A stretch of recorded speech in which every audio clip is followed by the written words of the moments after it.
Hello, everyone, and welcome to the Athlete to Athlete podcast. I'm here with Mr. Devin Young. Kenz, how are you? I'm fabulous. How are you? I'm cool. I'm actually excited to do this. Usually I'm on the other end of podcasts talking to people and asking them questions, so Yes. I'm excited to be on. Period. And Devin is a fan of the YouTube and the podcast stuff. Big follower. Big follower, very much appreciated. And he is my lift coach, strength and conditioning coach at the University of Pittsburgh. So I want to talk a little bit about, I guess, what your job is so everyone knows what you do. So I'm the assistant strength and conditioning coach here at the University of Pittsburgh. I oversee track and field, cross country included, throwers included, and then softball. And then I guess other responsibilities I have for Coach Mock is I help her out with the social media. So the Pit Performance page, if you see any of the cool Canvas stuff, that is me. Very I artistic. run the Talking Pit podcast, which was not supposed to be my responsibility. It was supposed to be Brenna's, and I was just supposed to help her because, I was a GA. So 2017, I got into podcasts, listening to them, and a lot of, again, strength and conditioning, trying to get better. And I felt like every guest was like the same thing. So like Mackenzie would come on, and you're doing this cool thing with your athletes, and you tell that story. I'm like, awesome. And then like 3 weeks, you're on Bob's podcast, and I was like, yes, new information. It's like, no, it's just the same stuff. stories over and over again. And I want to do something that's a little more different, like conversations strength coach have. We do like a big conference that we go to, and you're at restaurants, you're at like after speakers, and you're talking to people about different stuff, whether that be like quality of life, like how do you elevate in the profession. And I was like, why aren't we having these conversations? So I started that. I don't know where I was going on this tangent with that, but had that when I got brought in. So I was like, oh, help Brenna with the podcast, and that turned into me editing the podcast, which then turned into, can you host an episode? And now I think the last 23 episodes of that I've hosted. We've had like big Pittsburgh legends on, from Buddy Morris. He was like football strength and conditioning here back in the day. Yeah, and been running with that. But yeah, I do. That's so cool. That's my job here at Pittsburgh. Yes. I think that's so fun. It's like you have like another little like creative outlet that you get to do and get to experiment with a lot of stuff. Would you say you're a creative person? No. Yes and no. I think like I definitely have creative ideas, but I think in terms of like, I don't like to draw. I was never a good arts person. I don't know, I just kind of find little niches, podcasting, talking to people. I guess maybe a little creative in my own way. Period. I love it. Well, yeah, so Devin came to Pitt like 2 years ago, a little over 2 years ago, right? Yeah, so this September would be like, I call it my like third year because it was the start. It was like middle of September. Yes. I got hired on and then kind of got fully immersed with you guys in softball. Yes, and that was my sophomore year. So, anyways, my first impression of Devin Here it comes. was that he had a lot of energy, and was definitely going to be a tough coach that pushed me. But I quickly adapted to your coaching style, and anyways, now he's my favorite coach ever. Yes, so I made it. That's all I wanted to hear out of this. Yes, I can't imagine having any other lift coach. So, yeah, we've been together 2 years here at Pitt, and that's been a lot of fun. Just finished up your third off season with me. Yes, Gotten significantly stronger. I have. That's You're running very good. True. You're healthy. For the most part, you're healthy, right? I'm good. I'm good now. No, that is so true. I've gotten a lot stronger working with Devin, like significantly. I don't even know what I lifted when I was like a freshman, but now does not even Taylor the same person. still has those old like records and things like that. Should I'll have find to ask it. Taylor, Yeah, probably know. like squat like 135. What'd you squat this year when we tested? 220. Let's go. I know. Let's go. I know. Yes. So big improvements. Lots of fun. What did your involvement in sport kind of look like prior to starting your strength and conditioning career? Okay, so I was a typical kid, like t-ball, baseball, soccer, dabbled in lacrosse a little bit. I guess that was my sophomore year in high school. My high school didn't have lacrosse until maybe my 8th grade year. They started to bring it in. But I played ice hockey my whole life. That's from kindergarten. I think my parents showed me like the first Mighty Ducks of like 1990, and I was in awe with it and wanted to play ice hockey. And parents were like, cool, let's teach it, learn to skate, this and that. And that was my entire athletic career. Probably a lot of my personality too was like, I was a hockey player. That's what I wanted to go do in college. Like, I think early on I realized I'd never play in the NHL, or like that would be like how I made my income. But I was like, oh, maybe I could go overseas. There was like a pro league in Ireland where like competition's still really good, but it's not nearly like the Penguins or things like that. Did that again, kindergarten all the way till, oh my God, 21, 22. I was a sophomore in college at 23 when I got cut from my team. I did juniors hockey, which if no one doesn't know about hockey, basically juniors is still amateur hockey. You can start playing around 14 to you're 21, so you can play after high school, but there's no schooling. You're not enrolled anywhere. You're just playing hockey for a team. Mm-hmm. There's showcases. College coaches will come look at you. It's usually like a 60 to 70 game series. Did that till I was 21, and then went to Worcester State University, is where I was recruited to go play hockey. He brought it like D3. Do you know much about hockey at all? I like watching the Penguins, but Penguins? I'm not. Okay, so NCAA D1, there's only 60 schools that have it. Okay, yeah. Then you have NCAA D3. There's no D2, and there's only 80-ish schools that are D3. So if you want to play NCAA hockey, it is a small pool to get into. So did that. He brought in, I think there was like 18 kids freshman year, like 18 freshmen he brought in for a roster of 28. Mm-hmm. So kind of was like a healthy scratch, kind of not really on the team. I transferred to Fitchburg State, where I finished out my education, got my exercise science degree, tried to walk on there and just didn't make it, and that kind of was like the end of my hockey career. Okay. So that was kind of, I guess, a small glimpse of my athletic ability. Got you. I'm not really an athlete. I tell hockey players they're not athletes. They're very niche in certain areas that you can skate on these millimeter blades and be good at it. Yeah. I ice skated for like a little bit when I was younger, and I think it's so fun. And that's something that I want to get into, I think, when I'm done with like being an athlete or whatever, is like learning how to ice skate. So you'll have to teach me. Have you gone down to center, the little tree in this ice skating area? Kalia and I are going to go with Fala and Jazz on Saturday. Nice. You're going to have to let me know how it goes. I will. Do not get hurt. I know. I'll go really slow. But yeah, so I'm excited about that. And now you ref hockey, right? Yeah, so just another way to like just make some discretionary income. All the other schools I've been with, which we can get into my time as a strength coach, never really had free time. Whether it was like we had so many teams or you work football, like you're pretty much always going, whether it's you're at games on Saturday, 5 a.m. lifts. So here I was like, oh, it'd be a cool way to make some extra money. We just bought a house. Like, it's an older Pittsburgh house, so we had a purple bathroom. So trying to renovate things, I was like, this is expensive. So it was a cool way to give back to the sport that I grew up playing, loving so much, being able to make money with it. Yeah, and I do that here from 8-year-olds all the way up to the club hockey here. So like Pitt has a club hockey team, Duquesne, and I do their games. It's fun. It's a lot, but it's fun. Yeah, I think that's a nice way to kind of, like you said, like keep being connected to your old sport. That's a lot of fun.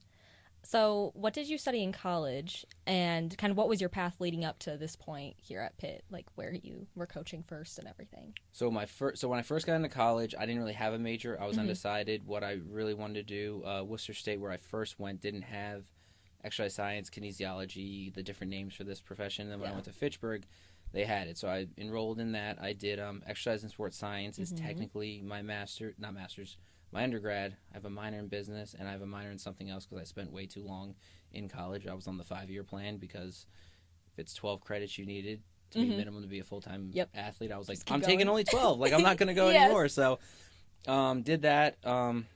Exercise and sports science was that. I think we had a concentration in it. I think mine was maybe like fitness management. So it was either like more of a clinical route, like you're going to be maybe an exercise physiologist, taking blood, doing VO2 max, more of kind of like that sports science-y end, but not like the sports science you guys are exposed to here with Zach and all the testing we do, or fitness management. So being S&C, I was kind of like, fitness management is kind of more, I guess, what I wanted to do. Okay, period. Yeah. And then where was your first job? Where'd you start out? Strength and conditioning is a fun field. You get to intern forever before you get paid. So my undergrad, you obviously need to have an internship like most do to finish out your degree. So I did my first internship at UMass Lowell. Smaller Division I school. Is probably about 30 minutes from where I went to school. Okay. I had a buddy who did it there with a strength coach named Devin McConnelly. He's now I don't even know his title. He's the head of sports performance for the Utah Hockey Club. Oh, okay. Because hockey is the big sport at UMass Lowell. They don't have football, so it goes like hockey, basketball.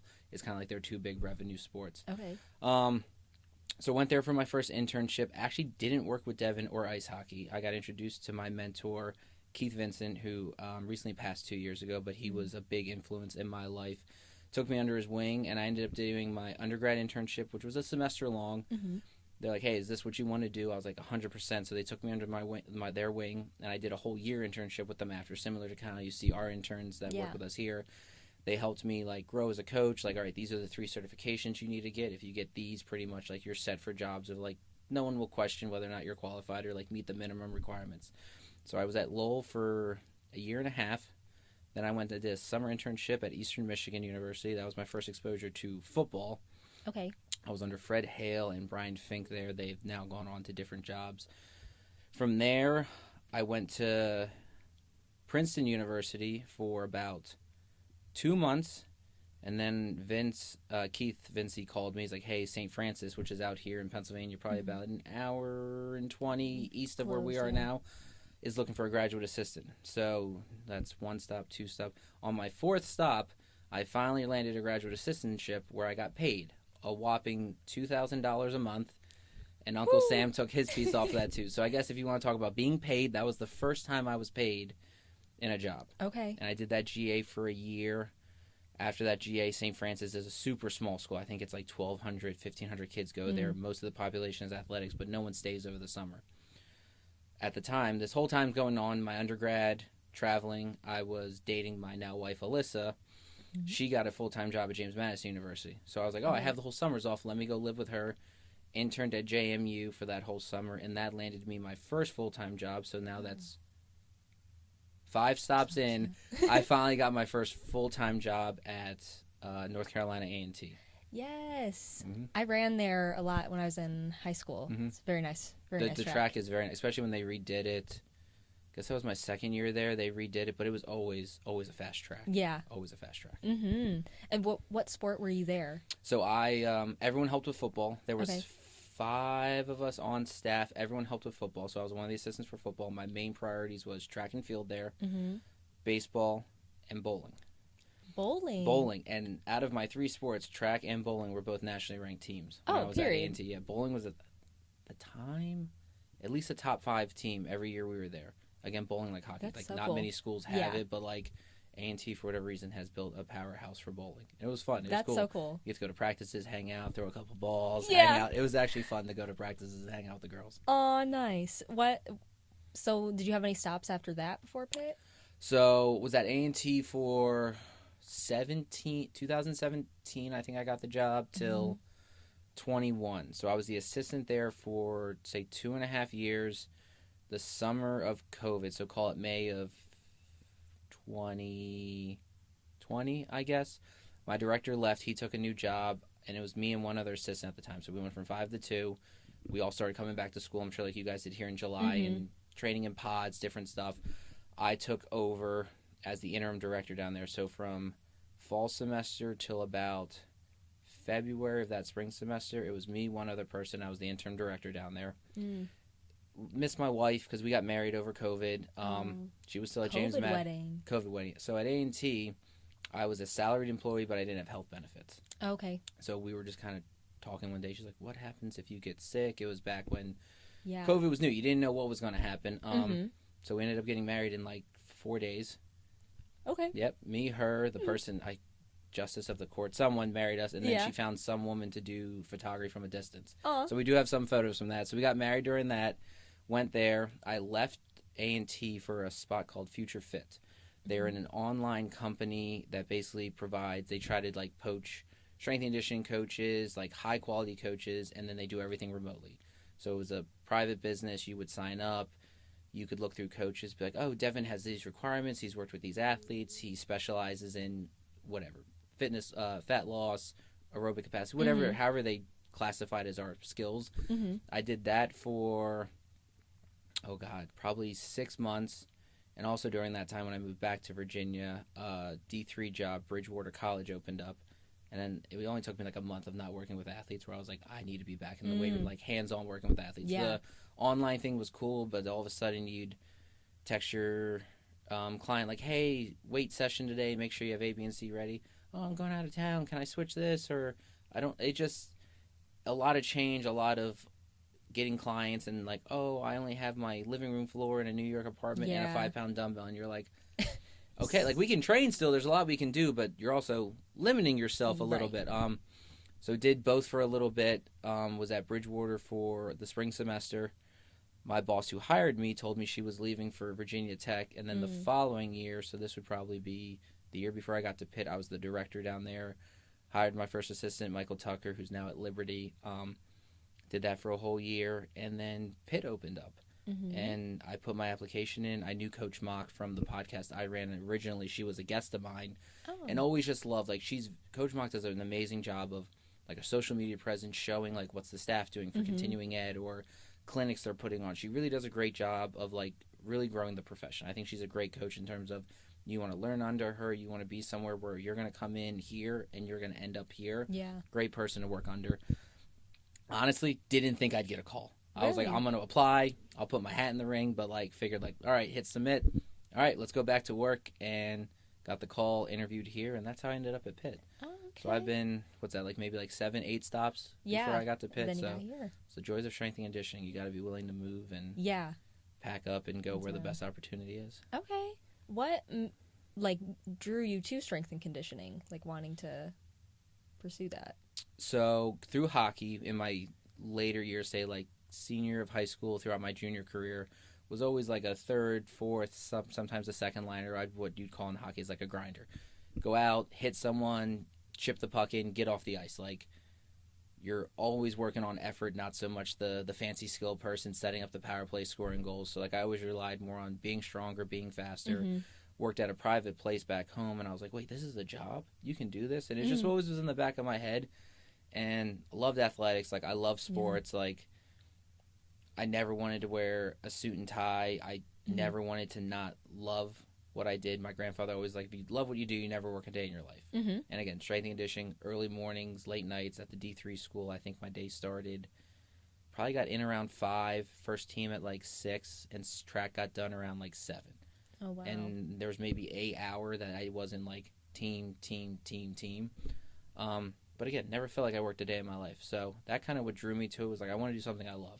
Always loved lifting. I love working with athletes. As I've matured more, I really like being, I'm not gonna say a mentor, but I like providing advice. Like, I've been a college athlete. I've done the shenanigans. I understand what trying to go to class and trying to manage a workload and trying to do all this stuff. Not at the level you guys do. Like I said, I was a D3 athlete, so not to the extent of what you guys do.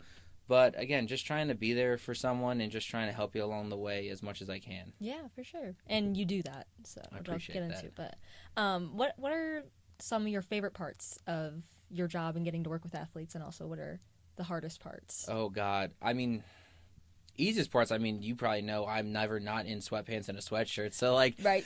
being able to be comfortable at work is always a plus. I think here at Pitt we have an amazing staff. Like I look forward to coming. Like today I didn't have anyone till 9, and I was here at 7:30. Just because I enjoy Brenna, I enjoy Taylor, Coach Mock. Like, we have such a great staff here. Like, Yeah. besides being in the weight room and training you guys and having fun, like, you've probably seen, like, we have fun here. Like, we joke around with each other. We have a great time. So the people here definitely is one of my favorite parts. And again, working with you guys, it's awesome. Like, track is such a cool sport because it's so parallel to strength and conditioning. Like, you're training for meets, but ACCs, regionals, nationals, like, that is where you want to be your best. That is where you want to peak to make sure you're running, jumping, throwing your farthest, which is how strength and conditioning is. I mean, you build up, you get bigger, you get stronger. Front strength, you have power to speed, and you kind of have this weak window of when you're at your, like, optimal before you start to kind of not deteriorate, but, like, lose some of those qualities, and you got to recycle back training them. Worst parts of the job? Long hours. If you're looking to be a millionaire or financially free, I will be honest, strength and conditioning is not the profession where you're going to be rolling in dough. But again, like, if my goal was to be a millionaire, I would have went into sales or do something else. So I think, like, you find what you love, and if you love what you do and you're good at it, eventually those things kind of sort themselves out. Yeah, for sure. And I guess I didn't even think about what you're saying with the kind of like the direct correlation with track and also strength and conditioning. Like, it really is pretty similar. Track is really, I feel like, just like the epitome of, like, athleticism, like that kind of a sport. So I can see why that would be cool for you as a strength and conditioning coach, kind of working with that group. Yeah, I mean, softball, like, we want to be the fittest, strongest at the end of the year. But if we're too beat up, too sore, and that's affecting us winning games, well, at the end of the year, it doesn't matter if you're 0-27 because you're not going to make postseason then. So you kind of have to be a little bit more strategic with your field sports or court sports of like, these games are important to win in February. They're important to win in March. So kind of manipulating, like making sure we're still staying strong or still maintaining our speed, but we don't want to be too sore going into a weekend where now that might affect your play. So it's a little bit more tricky when you get into those other sports. Got you. What would you say your kind of core values are as a coach, or like what your coaching style is and why you think it is that way? So I guess my coaching philosophy and kind of scientific, I'm holistic, ground-based movements, three-dimensional, so I want us to move in all planes.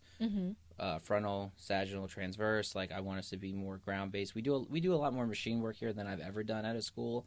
I think just as I've gotten older as a coach, I see value in adding stability, like hammer rows. Yeah. We're seated, like we've got a chest pad, we can really just focus on rowing, but at the same time I understand like snatching, cleaning, like those Olympic movements are super important as we go through. And again, I'm very holistic in nature. I'm sure the 3 years you've been here, like some things have stayed the same, but there's always something through the year that I learn or someone teaches me or I find out like, all right, how can I sprinkle this in? Does it add benefit as we go in? So like some coaches come in and like, hey, we only do Olympic lifting. You're going to clean, you're going to snatch, you're going to jerk, you're going to back squat, and that's it. For us, like I try to blend a lot of different qualities to give us the best training possibly, and then even within your event groups, training them a little bit differently. Short sprinters are a little bit different than your group is, which is way different from the throwers, which is way different from cross country. And then core values, like I think my biggest one, and they haven't changed, like I want to be honest with you guys, I want to be transparent, but I think being yourself, like I think I am authentically myself every day. Good, bad, or indifferent, whether I curse too much or I'm too sarcastic, like I am who I am. I don't try to come in and be a military drill sergeant where we're going to do this thing exactly like this. If you don't do it like this, we're doing some kind of punishment. Like, you have made mistakes where we've had to correct things and all that. But, but I think just being honest, being truthfully who you are, and I think just me being who I am, like my core values, like my parents, like always treat people how you want to be treated, be a good person, don't lie, like basic, simple ones that I think get overlooked if you try not to be who you are. Yeah. I definitely really like your coaching style. Because you're definitely you're not like a laid back coach to the point where it's like people feel like they can slack off or whatever, because you make it a point like, I want to see progress in you and I'm going to push you and do this. So I like that with your coaching. I definitely feel very strongly on both ends of like, okay, like he wants me to lift really heavy. I want to do well in this for him and for myself and everything. And then also like you're just a fun, relaxing energy kind of when, you know, we come from practice. When crews come up, I tell them I want this to be the best hour of your day. Yeah. Most of you are not coming to Pittsburgh to be a weight room here. You're coming to run track, to play softball, to play volleyball. But I want you to have, like, you might love practicing. You might love playing or doing your meets. But I want you to be like, no, the weight room's fun. Yeah. Like, we have a good time. And I'm sure you've seen, like, you and Kalia could be at your rack, and then I'm across the room, and all of a sudden I scream at you because you don't have your safeties up, your clips on, and you're like, I didn't even know he was there. I didn't see Where this. Is he? You just spawned. Yes, no, it is a lot of fun in there. And it is one of the best parts of my day. Especially, like, coming right off of, like, a practice where I just got, like, killed. And then I'm like, okay. But at least you'll have, like, fun energy in the weight room. So it's all good. I kind of already said, but, like, it's important having a coach that pushes you and everything, but also encourages you and is there for you kind of at every phase of your experience as an athlete, whether that is, you know, the triumphs and also like the really bad parts. So I was going to say that you do a really good job with like finding balance in that and just showing that you really care about all of your athletes. I guess kind of like what does that mean to you and like why do you make a point so much like to get involved in that way? So one of the mottos I tell all my interns, I've told my one assistant, Tucker, and I don't know who I stole this from. I think it truly is the most important coaching thing I've ever thought of or been told.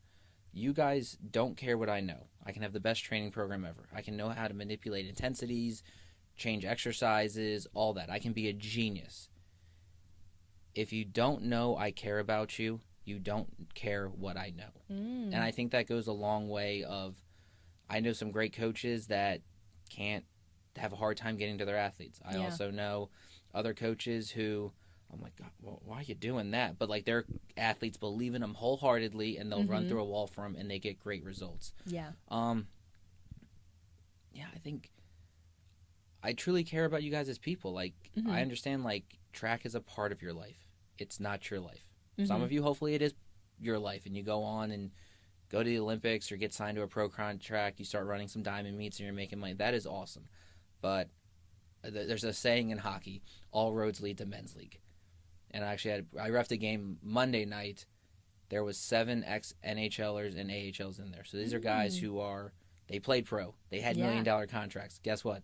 They're still playing 11 o'clock at night on a Monday at Ice Castle because it all ends at some point. Yeah. So I think it's important to know who you guys are as as people. Yeah. You're an athlete, but you're also Mackenzie. Like, you have your sister. Like, you have other things in your life that are important to you that value you. And again, if I can tap into, asking you something about, like, you went recently to see your sister, right? So like, hey, how was that weekend? How was that? It's just those little things, I think, as a coach, of like, for you, it's like, oh wow, he remembered I went and hung out with my sister. Yeah. And it's not just always like squat deeper, add more weight, like, what was your time this weekend on a run? I don't know, I just think you're people. So yeah, and I definitely agree. I think what the quote that you said, now I'm like, wait, it was, anyways, but athletes don't care what you know until they know you care. Until they know you. That's so good. But yeah, I think definitely building that like more personal relationship makes it a lot easier to trust someone. And then also with building like that personal relationship, obviously, like, you do know a lot, and we all do see progress. So it's just like a really good relationship to have with that for your strength coach. Yeah. But also, if I'm telling you to do this and do that, and you're like, man, you don't even know my name, you don't even know who I like. Right, yeah. I think actually Coach Webb, it was like week 1, Coach Mock asked me how everything was going. I was talking to him. He was like, yeah, so-and-so said you're a Q. And he's like, man, he doesn't even know who I am. So, again, I've made mistakes where, like, you kind of get in the mix, but I try to always make sure, like, first week, like, learn the freshmen's names. Like, if it takes you more than 5 days to learn the freshmen's names, like, you're not trying. Like, get to know everyone through that. And all that. Yeah, and Trek is a large team. Yes, so that's hard. Team, yes. That can be definitely hard. And there was a lot of new people this year. Yeah, in some years you got a few people. In other years, I mean, my softball team, it's half is new. We only had 11 out of 24 stay, and next year I have 12 freshmen coming in. Oh, wow. So, like, every year you might have a few, you might have a lot, you might have a whole new team. Yeah. Lots of new faces to learn and personalities to learn. Yeah. That makes sense. Definitely a lot of personalities. A lot of personalities. Especially on the track team. You guys are a unique group we are. Across the board. Yes, we are. Long sprint specifically is the most fun. I will not say that on camera. Well, we all know the truth. So what all goes into... Oh, actually, I have this one. Yeah. So what kind of... We talked about, like, new athletes coming in and freshmen. What is kind of, like, a common issue that you see with new athletes that maybe haven't been in the weight room before, or like kind of how is tackling that challenge? Because I know for me, I did maybe some dumbbell stuff in high school, but I had to entirely learn Olympic lifts and everything. So how kind of do you approach all of that? So I think biggest issue I see with new athletes is honestly just movement, whether you've lifted or you haven't lifted, just basic patterns of pushing, pulling, hinging, squatting. Again, we're in chairs. Like, I'm going to sound like the old man, like back in my day, but like you guys are always on your phone, so you have a little more confide posture. Like, you have to consider things. You guys are, I think, sitting in all through high school, just always in this 90-degree, like hip flexors are tight. Like, if you have lifted in the past, I think there's a lot of good high school strength coaches and private people. I'm not putting anyone down, but like, I think a lot of people also chase numbers. Like, they want to be like, oh, look at my 9th grader who squats 500 pounds, but you're like, yeah, but like it's this like 1/8 of a quarter squat. His back is rounded. So I think just quality of movement, knowing how to reach your full range of motion, which I'm sure since I've gotten here, like I try to get you guys in more deeper full range of motion early on. I think there's a lot of benefit for tendon health, for muscle tissue growth, muscle tissue strengthening, being able to create more motor unit control through your central nervous system, being to contract more muscles in a deep position early on. That way, as we get into season, we go into more sport-specific positions, quarter squats, pin squats, things like that. So movement quality, I think, is always the big one. And again, with the portal, I mean, we get transfers in all the time. So they spent 2 years here with this guy, and his philosophy was, we're going to be power lifters. We're just going to chase bigger numbers on back squat, bench, back squat, bench. It's just chasing numbers. So yeah, that's probably the biggest one is like movements. And then for me, you probably haven't seen it. You might have. I always have my block 0, my intro block. So I try to take our freshmen, take our transfers, and anywhere from like 4 to I've ran it sometimes at the D3 level for like a whole semester. We're like, hey, we're going to do this very basic program on like teaching movement, teaching squatting, the time under tension stuff, the tempos, which I know you love so much. So much fun. But for those on like a teaching aspect, it's way easier to squat on an 8-second eccentric. Now you can kind of feel that position a little bit more. You're more in control when it's an isometric hold. If I want you at a certain position, all right, let's own that bottom position. Let our body understand that, oh, this isn't a threatening position. This is actually a safe position. Because as advanced we are as people, you're on your phone. We've got all this cool tech here. Like, our minds still think of like a saber-toothed tiger is going to try to kill me. So like we'll compensate for different positions, or if you've never been in that deep of position of squat in a long time, like your body just adapts to what you put it to. And it's changed. My first year here didn't have much of an intro because I came in midway. Last year, my intro was a little bit more thorough of trying to teach our freshmen's incomings. Yeah. This year, I changed that again of trying to, we had so many transfers coming in, some freshmen who had a lot of experience training, like, all right, let's be more of like meet them where they're at versus taking them all the way down to maybe the super basic and then building them up. Let's just try to meet them where they're at. And next year we'll change again because I didn't like how this year went teaching our freshmen and transfers. So it changes, it adapts. It's just going to be with every team. But my Block 0 program is basically like we teach them how to clean. We break it down the most simplest way possible. Like teach them how to squat, teach them how to bench, teach them how to pull these basic movement patterns. Then as we get into more advanced dumbbell row variations, bench variations, we start using bands, we start using the gym wears. That pattern's all the same. It's just changing intensities or how we train the stimulus to get what we want. Okay, yeah. How does, I guess, planning lifts go for specifically with track, like the different event groups and also different sports? Like, so you guys probably think I randomly make it up as is. I don't. Well, because of exercise science, I respect this. I do. So for me, track is awesome. Like I said, since it's so in line with strength and conditioning, and there's like a singular meet for indoor and outdoor that we're looking for, we can kind of peak for that. So for track and even softball, I'm actually, I think on our staff, I think a couple other coaches do, but I still make annual plans. So basically an annual plan is like 52 weeks. It's our entire year of training, more of like 1,000-foot view. So like these 4 weeks, our goal is strength. These 4 weeks are power. These 4 weeks are movement. I kind of map everything out. Breaks are in there. When is Thanksgiving? When is dead period? And then from there, I can dive into more specifically of like, all right, what's the sets? What's the reps? If there's a tempo. For your groups, I talk with the coaches. So I talk to Coach Webb. I talk to Coach Zoe. I talk to Coach Locke, Coach Brewer. Like, what does training look like? Because if you have a very hard day on the track and we have a very easy day in the weight room, and then your next day on the track is more technical, it's not as stressful, but then we have a really hard day in the weight room. If that pattern goes through the whole week, stress and what's put on your body is high consistently, which over time then can lead to injuries, burnout, fatigue. I like to match quality. So if Black Tuesdays are hard days, I want to try to make sure Tuesdays in the weight room are a hard day. Maybe that's more of a lower body emphasis. Maybe it's more of our eccentric day. So that way Mondays are both low, Tuesdays are both high, you're off Wednesday, and those stressors kind of match each other. Yeah. So that way you get your highs and lows with it. So talking with the coaches, what does their practice plan look like? What is the quality they're trying to get out of? And then from there on that annual plan, we're like, all right, these 4 weeks early on, like we're looking for more muscular growth. We're looking for some work capacity. Then we move into our general strength. Then we move into more of a max strength.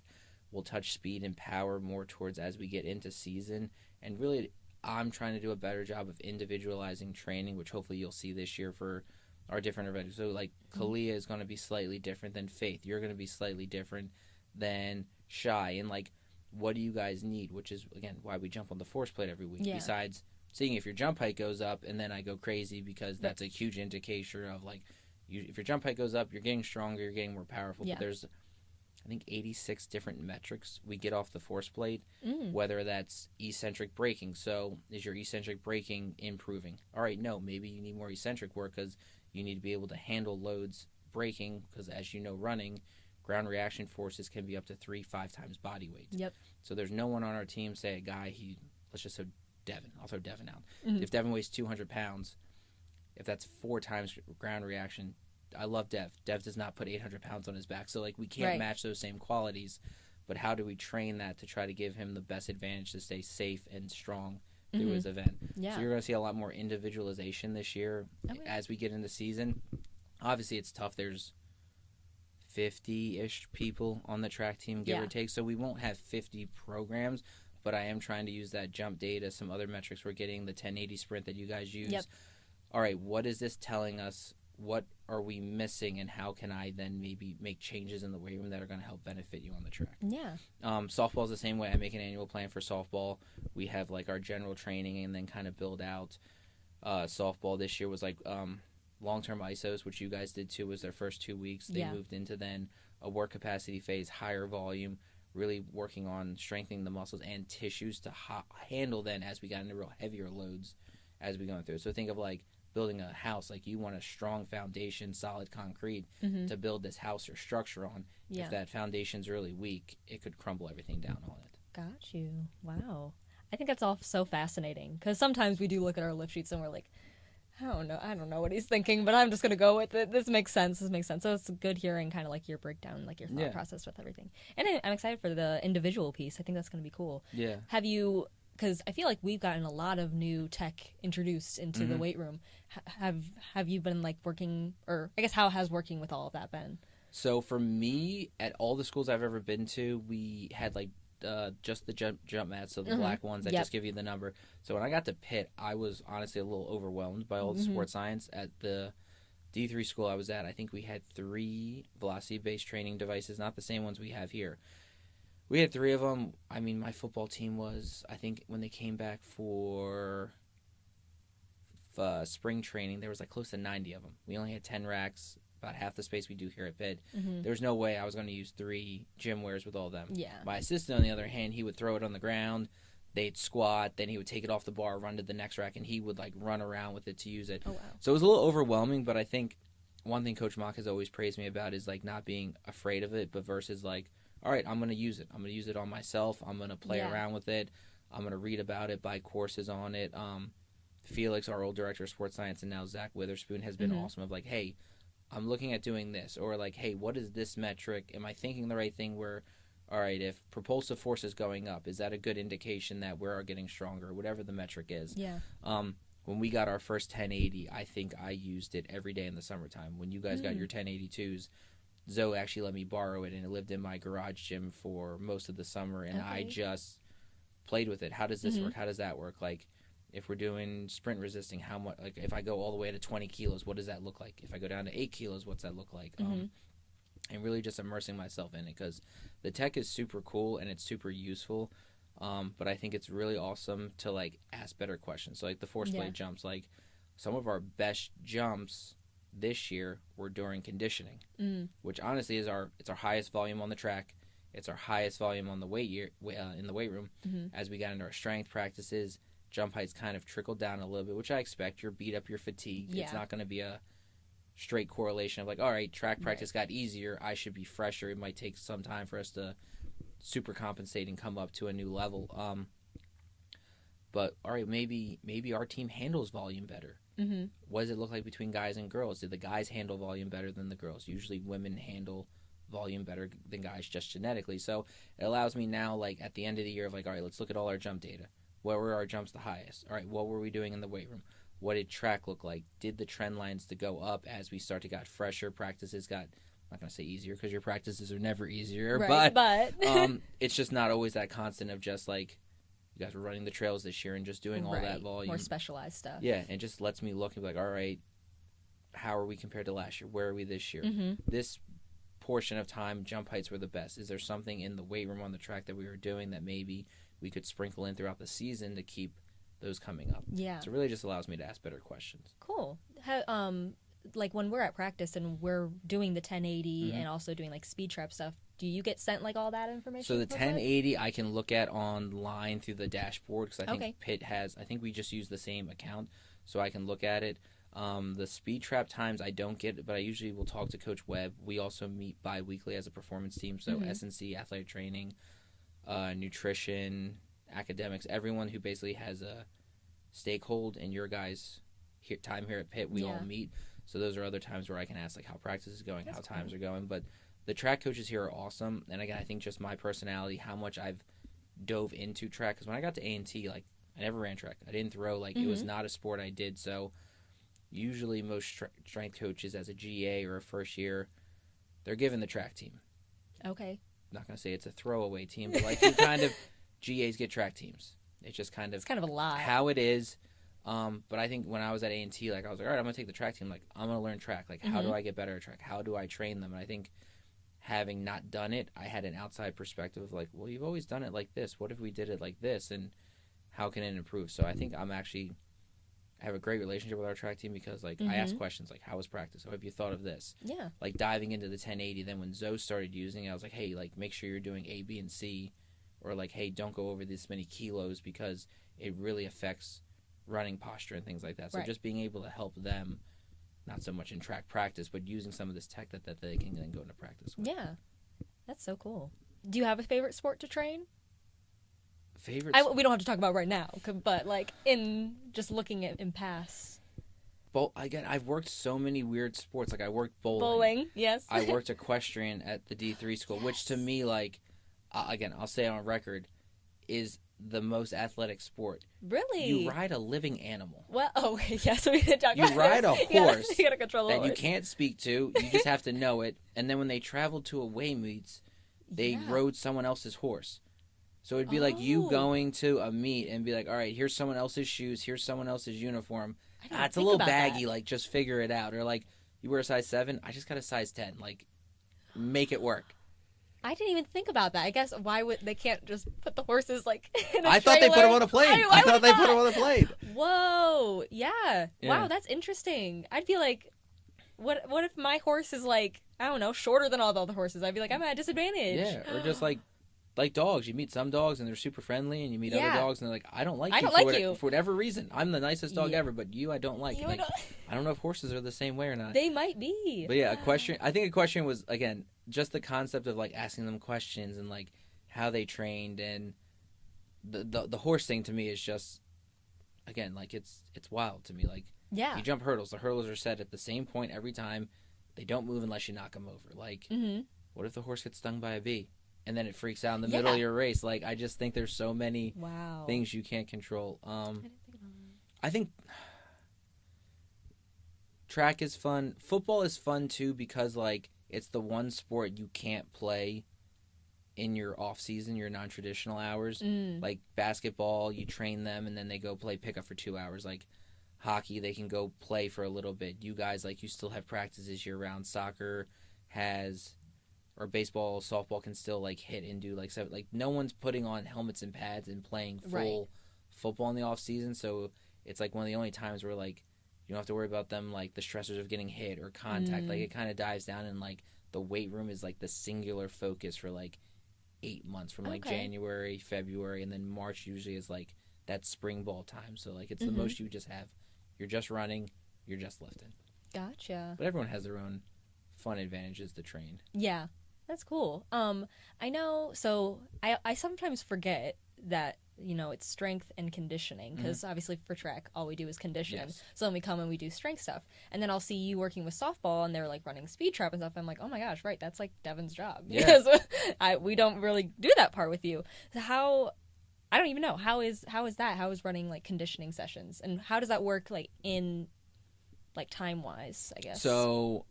depends on your team, depends on how many hours you get. So for softball this year, I got anywhere between like 4 or 5 hours a week, depending on if they were in their 20 hours or 8 hours to train them. So now instead of saying like you guys have an hour-long weight room session, softball might have 15 minutes on Monday. We're downstairs in the track. We're doing more of like track drills. We're doing arm actions. We're doing drills to get them faster, and then running speed traps or sprinting or whatever we're doing, because as you know, sprinting is super high demand. So if you're sprinting after lifting, you're fatigued, you're not as powerful, like you just don't get the same stimulus. Also, risk of injury is higher. So now we'll do that for 15 minutes, and now I only have 45 minutes for their weight room session, or vice versa. If we're doing more conditioning, we're on the bike, we might lift first, and then those last 20 to 15 minutes or more for conditioning. So again, that annual plan I talk about of like, all right, how do I make sure we're getting at least 2 sprint workouts a week? Because you probably do know this or don't know this just because you sprint and all that, but like sprinting is a 4 to 5 day plus or minus before you start to lose it. So like you sprint and you don't sprint again for 2 weeks, you're not going to be as fast as you were because you start to lose those qualities. It's so central nervous system that it deteriorates or you lose it very quickly. So, okay, how do we get 2 sprint days in to make sure throughout the week, we're always tapping that sprint speed? And for track, the best thing for them, like I've tried to teach them like knee up, toe up. Like I'm very track focused in like my warm up with them and how I train them for speed. Yeah. But I also understand they're softball athletes. So you have a slapper who slaps the ball and then she almost does this little bit of a crossover before she sprints to first. It's not the same as being in the blocks or a 2-point and like you're taking off. So I found that honestly doing drills with them is a little bit helpful, but we time every time softball sprints. Okay. We have the timing gates every time. And I use it for intent of like sprint. All right, you ran a 2.7. Beat the 2.7. Beat the 2.8. And it's actually worked really well with softball since I've been here. Like we have, I think my first year here, we had one girl who was a sub-3 20-yard sprinter. Okay. Last year we had 2. This year we have 6. Nice. So like sprint times are coming down. The girls are getting faster, and it's really just driving, as you know, through sprinting, like intent. If you don't run fast, you're not going to get faster. So we time everything. And then on conditioning, it's, you know, being an exercise physiologist, like what are the demands of the sport? Okay, if it's, say, ice hockey, shifts are 30 to 40 seconds long. You're in that glycolytic. So how do we train that? How do you train the aerobic system? Because a higher aerobic system leads to better recovery. And then just manipulating that through the year of understanding, all right, aerobic work usually lasts 30 days. So once you kind of get to like a level of aerobic capacity that you are content with, you believe is the appropriate place to be to maintain that recovery, you can kind of stay away from it for about 30 days before you start to lose it. So understanding like, all right, we've been here, we'll tap it here. All right, but now we need to work more like that anaerobic system. So those quick bursts and training like that. So gotcha. Different little things like that. Softball's a little bit different too, just because again, they're then going to go to practice and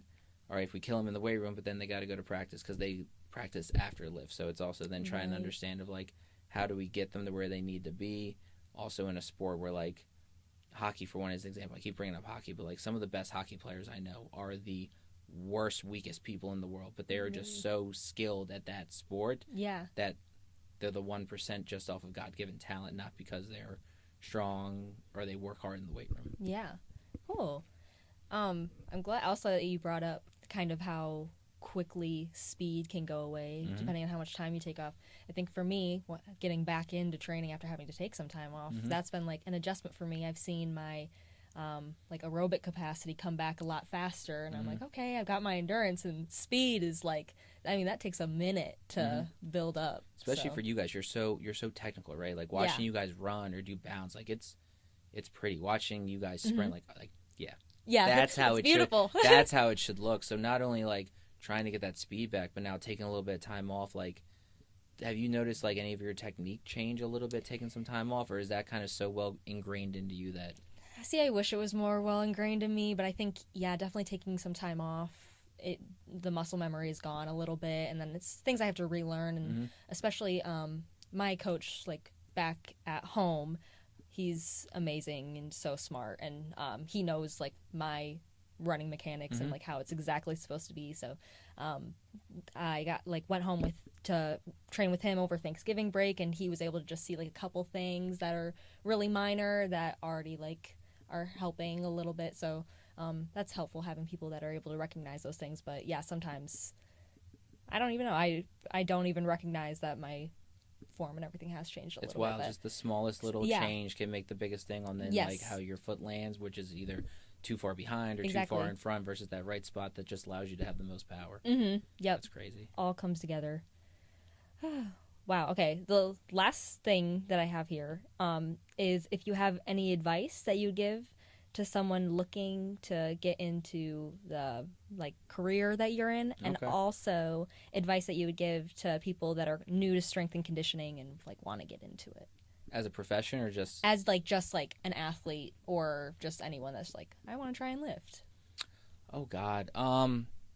Anyone who wants to get into lifting, like find a coach. Like coaches have coaches. Like I have I send videos of myself lifting. I have buddies that work at schools who write me programs and things like that for whatever I'm trying to do. Yeah. I think having someone who can walk you through, whether that's a personal trainer at an LA Fitness, you're an athlete in an area, like find someone who can coach you, even if that's remotely.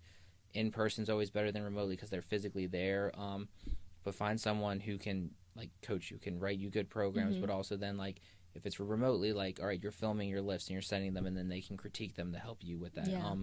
I think there's a lot of times people just go to the gym and they lift, and right, wrong, or indifferent, they might be doing things right, but they're trying to get faster, and all they're doing is 4 sets of 10 on everything, and they're doing back squat, front squat, leg press, leg extensions, and you're like, you are doing way too much volume on your legs to get faster. You'll get insanely muscular off of that, but like, is that going to put you in the right position to be where you want to be? Yeah. I would say definitely find a coach. And I think that's hard because I think my profession is everyone's going to the gym at some time. Yeah. Everyone has lifted, so I think everyone's like, "Oh, I used to lift. I can be a strength coach. I know what I'm doing." And there's a lot of science that goes behind it. There is, and then there's an art, and like you just said about your one coach, like those small little things. There's some coaches I've talked to. Chris Corfus, he's a track coach and strength coach in Chicago, and I've listened to him speak at conferences and pull up videos, and he's explaining this on a drill, like this is him sprinting, and then this is him in his basement lifting. He's like, see, if we invert the toe like this, and I'm like, how did you see that? How did you think of, like, it's crazy, and he's got some of the fastest kids in Chicago. He trains Olympians. He's got a couple NFL, like, I think having someone is definitely probably the biggest thing if you want to get into lifting and training. Yeah. You need to find a coach because you know the set of eyes. Again, myself, I have buddies write programs for me because if I know if I write my own, they're going to be fine. But I'm going to favor some things. I'm not going to do some exercises that I probably need because I'm like, no, I don't want to do reverse lunges. I don't want to do Bulgarian split squats. Like, they hurt. Horrible, I don't want to do it. I'm a person like the rest of you guys. I understand what hurts. Like, I'm not going to do that. Or like, I could put this conditioning session on the back of my lift, but do I really want to? But if I pay my buddy to do it, I'm giving him money. He's going to ask me how the session went. If I go, I skipped out on the assault bike, he's going to give me stuff for it. So, accountability. Yeah, I think that's super important. Cool. And then for someone that wants to become like a strength and conditioning coach, what would you say to them? I would say first, like, understand that it's long hours. No matter where you go, you're going to work long hours. You're going to work a lot of unpaid work, whether that's internships, GAs.